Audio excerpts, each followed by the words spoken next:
Hello students, I am Hardik Sheta from Saraswat international academy Vapi. आज हम standard 10 subject science chapter number 5 periodic classification of elements start करेंगे। ठीक है, तो पीरियोडिक क्लासिफिकेशन ऑफ एलिमेंट्स, ये नाम का मतलब क्या है, ये पूरे स्टेटमेंट का मतलब क्या है समझो। पीरियोडिक मतलब एक सीक्वेंस में चेंज होना, क्लासिफिकेशन मतलब हमें डिस्ट्रीब्यूट करना है सिमिलर कैरेक्टरिस्टिक्स वाले एलिमेंट्स को। अब ऐसा करने की ज़रूरत क्यों पड़ गई वो भी समझो कि अभी तक अवेलेबल जो 118 एलिमेंट्स हैं सभी की डिफरेंट प्रॉपर्टीज़ है, केमिकल प्रॉपर्टीज़, सभी की फिजिकल प्रॉपर्टीज़ डिफरेंट है, सभी के फिजिकल स्टेट्स अलग अलग है, सभी के मेल्टिंग पॉइंट अलग अलग, सभी के बॉइलिंग पॉइंट अलग अलग। अब 118 एलिमेंट के लिए आप अलग अलग कैरेक्टरिस्टिक्स याद रखने जाओगे तो ये हमारे लिए पॉसिबल नहीं है। अब सबकी कैरेक्टरिस्टिक्स याद करने के लिए हम क्या कर सकते हैं सोचो। तो आपको पता है तो सुपर स्टोर में क्या करते हैं, सुपर स्टोर में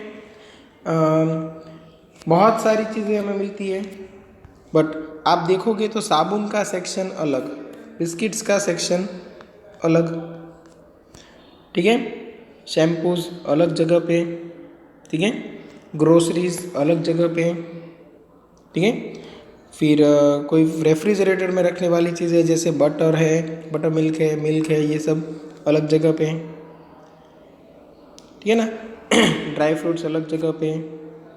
तो सिमिलर कैरेक्टरिस्टिक्स वाले जो आइटम्स हैं उन सब को अलग अलग सेक्टर में वो लोग अरेंज करते हैं ताकि उनको भी याद रहे कि कौन सी चीज़ कहाँ पे रखी है। कोई आके बोले कि मुझे ये चीज़ की शॉपिंग करनी है तो तुरंत बता सके कि आप इधर से चले जाओ, यहाँ पे रखी हुई है, ठीक है ना सेम वे हम यहाँ पे एलिमेंट के साथ करेंगे। जितने एलिमेंट, सपोज 118 एलिमेंट्स हैं, उसमें से आपको 15 एलिमेंट ऐसे मिले जिनकी physical and chemical characteristics almost same है, तो उनको एक ही कॉलम में अरेंज कर देंगे ठीक है ना, ताकि हमें एक ही एलिमेंट की कैरेक्टरिस्टिक्स से बाकी सब की कैरेक्टरिस्टिक्स का हम अंदाज़ा लगा सकें, ठीक है। तो यही होता है periodic classification of elements. Okay, तो अभी सबसे पहला अटेम्प्ट जो किसी ने किया था वो था डॉबरेनर्स ट्रायड। डॉबरेनर नाम के साइंटिस्ट ने तीन एलिमेंट के ग्रुप बनाए जिनमें कैरेक्टरिस्टिक्स ऑलमोस्ट सेम मिलने के चांसेस थे। अब देखो, ये तो अर्ली अटेम्प्ट्स थे क्लासिफिकेशन के, अर्ली अटेम्प्ट्स थे क्लासिफिकेशन के। तो फिर बट ऑब्वियस है कि यहाँ पे कोई ना कोई गलतियाँ होगी, कहीं ना कहीं पे मिस्टेक होगी, कोई ना कोई लिमिटेशंस होगी, बट फिर भी हमें क्रेडिट देना पड़ेगा डॉबरेनर को, क्योंकि वहाँ से ये क्लासिफिकेशन स्टार्ट तो हुआ, उन्होंने ये क्लासिफिकेशन करना स्टार्ट तो किया, ठीक है। तो उन्होंने क्या किया वो सोचो। तो उन्होंने तीन के ग्रुप बनाए, जैसे मैं बोलूँ लिथियम, सोडियम एंड पोटेशियम। अब एटॉमिक मास क्या थे, एटॉमिक मास लिथियम का था 6.9, सोडियम का 23 एंड पोटेशियम का 39 यूनिट, ठीक है। उन्होंने ये सजेस्ट किया कि फर्स्ट एंड लास्ट एलिमेंट का जो मास है उसकी एवरेज निकालो, मतलब 6.9 प्लस 39 डिवाइड बाई 2 करो, तो आपको आंसर क्या मिला वो एक बार चेक करो। चलो, तो मैं यहाँ पे कैलकुलेट कर रहा हूँ 6.9 प्लस 39 डिवाइड बाई 2, तो मुझे मिला 22.95 यूनिट। अब देखो, ये जो मास मुझे मिला वो किसका मास है, तो आप देख सकते हो यहाँ पे कि यहाँ पे जो हमें मास मिल रहा है वो सोडियम के लिए है 22.95, वो अप्रोक्सीमेट 30 के अराउंड तो मिल गया। मतलब आप बोल सकते हो first element and third element का जो एटॉमिक मास है उसकी एवरेज वैल्यू है वो मिडल एलिमेंट का एटॉमिक मास के आसपास मिलेगी। ठीक है। तो वैसे उन्होंने यहाँ पे increasing order of atomic mass के हिसाब से 3 एलिमेंट के ग्रुप बनाए जिसको बोला गया डोब्रेनर्स ट्रायड। अब आपको देखो वहाँ पे एक टेबल दिया हुआ है, टेबल नंबर 5.1, जिसमें ग्रुप ए है, ग्रुप बी है एंड ग्रुप सी है। आपको बताना है कि उसमें डोब्रेनर ट्रायड कौन सा पॉसिबल है, कौन सा नहीं है। तो आपको करना क्या है, फर्स्ट एंड लास्ट की एवरेज वैल्यू निकालनी है और चेक करना है कि मिडल एलिमेंट के मास की जितनी मिलती है या नहीं। तो you will find that group B and C from Dobereiner's triads. Okay, B and C है वो डोब्रेनर ट्रायड से है। और ग्रुप ए के जो एलिमेंट दिए हुए हैं नाइट्रोजन, फॉस्फोरस, आर्सेनिक, वो डोब्रेनर ट्रायड नहीं है। Dobrener could identify only 3 triads from the element known at that time. Hence, this system of classification into triads was not found to be useful. Dobrener है, ठीक है, उनके जो ट्रायड्स है वो सिर्फ कितने बने थे उस टाइम पे, सिर्फ 3 बने थे। मतलब टोटल उन्होंने 9 एलिमेंट्स को अरेंज किया था, बाकी के एलिमेंट्स अरेंज नहीं हो पाए थे, इसीलिए डोब्रेनर्स ट्रायड है वो ज़्यादा यूजफुल नहीं है। ओके, उसके बाद सेकंड अटेम्प्ट देखो, न्यूलैंड्स लॉ ऑफ ऑक्टेव्स। अब यहाँ पे देखो ऑक्टेव्स से आपको पता चलेगा कुछ। यहाँ पे जो ग्रुप बने हैं वो 8-8 के ग्रुप है। और नाम ऑक्टेव्स क्यों दिया गया वो भी समझो। तो जो म्यूज़िकल इंस्ट्रूमेंट्स हैं उनके नोट के हिसाब से, म्यूज़िक में जो नोट्स आते हैं उस हिसाब से यहाँ पे नाम दिया गया है। और वो नोट्स है डो, रे, मी, फा, सो, ला, टी।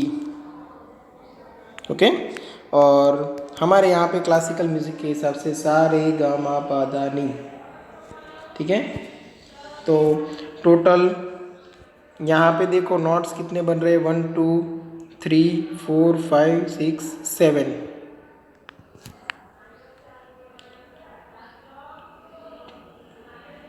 ठीक है, तो ये जो नोट्स बन रहे हैं उसको बोला जाता है ऑक्टेव्स। ठीक है, उस हिसाब से यहाँ पे ग्रुप बनाए हैं। तो ऑक्टेव्स मतलब 7, हाँ मैंने 8 बोल दिया था, बट यहाँ पे टोटल 7 ग्रुप्स हैं। ओके, तो यहाँ पे देखो जो न्यूलैंड है उसने स्टार्ट किया with elements having the lowest atomic mass, मतलब हाइड्रोजन, एंड एंडिंग किया थोरियम से जिसका एटॉमिक मास उस टाइम पे नोन था। और टोटल हमारे पास 56 एलिमेंट थे उस टाइम पे।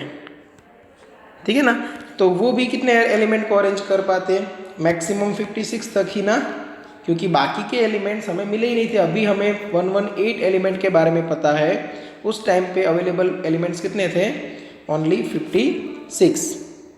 Okay, he found that every 8th element had properties similar to that of the first। every 8th element मतलब 1 2 3 4 5 6 7 अरेंज कर लिया। उसके बाद 8th एलिमेंट आया तो उसके पास फर्स्ट की जो प्रॉपर्टी है वही सेम प्रॉपर्टी नज़र आई। जैसे कि आप देखो हाइड्रोजन के बाद फ्लोरीन, फ्लोरीन के बाद क्लोरीन लिखा हुआ है उसमें। तो ये तीनों की प्रॉपर्टी अभी भी हमें पता है कि ऑलमोस्ट सिमिलर है, क्योंकि सभी की आउटर ऑर्बिट में 7 इलेक्ट्रॉन्स हैं। हाँ, हाइड्रोजन की आउटर ऑर्बिट में 1 ही है क्योंकि उसके पास एक ही ऑर्बिट है। चलो, सभी को कितने इलेक्ट्रॉन की रिक्वायरमेंट है, हाइड्रोजन को 1 की, फ्लोरीन को 1 इलेक्ट्रॉन की एंड क्लोरीन को भी 1 इलेक्ट्रॉन की रिक्वायरमेंट है। मतलब सभी की केमिकल प्रॉपर्टी सेम है। अब ये बात उस टाइम पे तो पता नहीं थी, उस टाइम पे तो सिर्फ मिला कि every 8th element has a similar property to that of 1. ठीक है. He compared these two octaves found in music. Therefore, he called it the law of octaves. It is known as Newland's law of octaves. Okay? तो ये Octave में आप देखो lithium की जो property है वो सोडियम के साथ मैच करेगी, पोटेशियम के साथ मैच करेगी, और बाद में प्रॉपर्टीज़ देखा जाए तो उतनी ज़्यादा मैच नहीं करती, मतलब कॉपर में कुछ डिफरेंट मिलता है हमें. ऐसा क्यों? तो यहाँ पे न्यूलैंड्स लॉ ऑफ ऑक्टेव की भी एक लिमिटेशन है कि उनका जो लॉ है वो 20 एलिमेंट तक फॉलो हो रहा था, मतलब 1 to 20 तक ये वैलिड था. 21st के बाद ये जो लॉ ऑफ ऑक्टेव है वो फॉलो नहीं हो रहा था. उसका रीज़न भी हमें पता चला था बट बाद में. ठीक है, तो देखो आपको टेबल दिया हुआ है, टेबल के अंदर ऑक्टेव्स के हिसाब से एलिमेंट्स को अरेंज किया हुआ आपको मिलेगा. अब देखो लिमिटेशंस क्या क्या हैं. It was found that the law of octaves was applicable only up to calcium. Calcium तक ही लॉ ऑफ ऑक्टेव एप्लीकेबल था. As after calcium every 8th element did not possess property similar to that of the first. Okay, तो ये first limitation हो गई. Second limitation देखो, it was assumed by Newland that only 56 element existed in nature and no more would be discovered in the future. Newland ने क्या observe किया, assume किया कर लिया था कि नेचर के अंदर ओनली 56 एलिमेंट्स है, उससे ज़्यादा एलिमेंट्स मिल नहीं सकते. ठीक है, बट वो बाद में तो गलत प्रूव हुआ. But later on several new elements were discovered whose property did not fit into law of octave. उसके बाद कुछ एलिमेंट्स और मिले जिसकी properties Newlands law of octaves को फॉलो नहीं कर रही थी. मतलब अभी तक हमें कोई ऐसा परफेक्ट मॉडल नहीं मिला था जिससे हम सभी एलिमेंट्स को अरेंज कर पाए. ठीक है, नेक्स्ट देखो, in order to fit element into this instable Newlands adjusted 2 elements in the same slot but also put some unlike element under the same knot. Can you find example of this table from table 5.3? तो देखो first column में ही cobalt and निकल को एक ही line में arrange कर दिया था, एक ही बॉक्स में.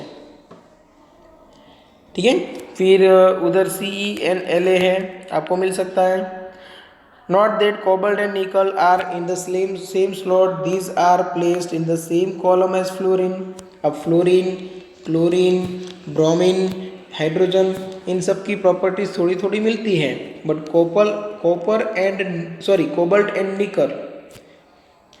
कोबाल्ट एंड निकल की प्रॉपर्टी ज़रा सी भी इनके साथ मैच नहीं होती. ठीक है, तो यहाँ पे देखो which have very different property than these elements. Iron, which resembles cobalt and nickel in properties, has been placed far away from these elements. देखो आयन की जो प्रॉपर्टी है वो इनके साथ मैच करती है बट उसको काफ़ी दूर रखा गया था. ठीक है ना. So these are the limitations of Newlands law of octaves. Okay,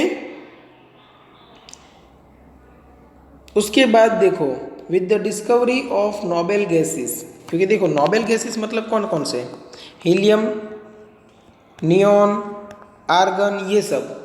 अब इनको डिस्कवर किया गया था बाद में. क्यों? क्योंकि ये इनर्ट गैसेस है. इनर्ट गैसेस मतलब किसी के साथ रिएक्शन फटाफट नहीं देते, इसीलिए हमें वो जल्दी मिले भी नहीं थे. तो जब ये सब डिस्कवर हुए उसके बाद न्यूलैंड्स लॉ ऑफ ऑक्टेव्स बिल्कुल फॉलो नहीं करेगा, इसलिए लिखा है the law of Octave became irrelevant. Okay, thus Newland's law of octaves worked well with lighter elements only. कौन कौन से? तो फर्स्ट 1 से लेके 20 तक, मतलब hydrogen, helium, lithium, beryllium, boron, carbon, nitrogen, oxygen, ये सब स्टार्ट कर लो और लास्ट में कैल्शियम तक जाओगे आप। वहाँ तक ये थोड़ा बहुत फॉलो होगा। उसके बाद न्यूलैंड्स लॉ ऑफ ऑक्टेव है वो एप्लीकेबल नहीं है। ठीक है। अब इंटेक्स क्वेश्चन देखो, Dobereiner's triad also exist in the column of Newlands octave, compare and find out. कौन कौन से है, तो वो दोनों टेबल मैच करा के आप ढूंढ सकते हो। What were the limitations of Dobereiner's classification, तो वो भी हमने पढ़ा था कि सिर्फ उस टाइम पे 3 ट्रायड्स ही बन सकते थे, उससे ज़्यादा ट्रायड्स बने नहीं थे। What are the limitations of Newlands law of octaves, बहुत सारी है। ठीक है ना। तो कौन कौन सी है, एक तो 1 से 20 तक ही वैलिड है। दूसरा कौन सा है, तो उसने एज्यूम किया था कि 56 एलिमेंट है, उससे ज़्यादा एलिमेंट्स मिल नहीं सकते, बट बाद में कुछ ज़्यादा एलिमेंट्स हमें मिले नेचर में। और कौन सी है, तो बहुत सारे एलिमेंट्स ऐसे थे जिनको सेम स्लॉट के अंदर रखा गया था, और वो भी ऐसे कि उनकी प्रॉपर्टीज़ उस कॉलम से मैच नहीं करती थी, और जिनके साथ उनकी प्रॉपर्टी मैच करती थी लाइक आयरन, उसको काफ़ी दूर रखा गया था।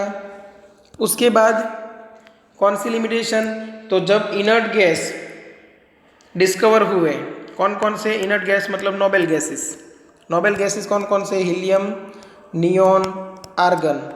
ठीक है। अब इनको कहाँ पे फिट करना, वो न्यूलैंड्स लॉ ऑफ ऑक्टेव की हेल्प से पॉसिबल ही नहीं था, इसीलिए फिर न्यूलैंड्स लॉ ऑफ ऑक्टेव कोई काम का रहा ही नहीं, तो कोई नया पीरियोडिक टेबल बनाना पड़ेगा।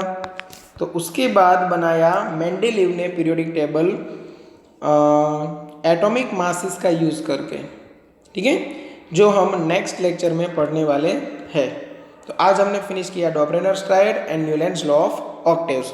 2 मॉडल हमने देखे और 2 मॉडल देखने बाकी है। एक मेंडेलीव का है पीरियोडिक टेबल, और दूसरा जो पीरियोडिक टेबल है वो अभी हमने लेटेस्ट बनाया है, वो है मॉडर्न पीरियोडिक टेबल। ठीक है। धीरे धीरे जो भी रिक्वायर्ड चेंजेस थे वो हम करते गए और नया मॉडल लाते गए। ठीक है। तो ऑलमोस्ट हम परफेक्शन तक पहुंच चुके हैं और मॉडर्न पीरियोडिक टेबल हमारा बन गया है। उसकी भी कुछ लिमिटेशंस है, बट वो आपके सिलेबस में, शायद 10th के सिलेबस में नहीं है। ठीक है। चलो, तो यहाँ तक रखते हैं। अगर किसी को कोई डाउट है तो कांटेक्ट कर सकते हैं। नेक्स्ट लेक्चर से मेंडेलीव्स पीरियोडिक टेबल से हम सिलेबस को आगे बढ़ाएंगे। ठीक है। चलो, थैंक यू।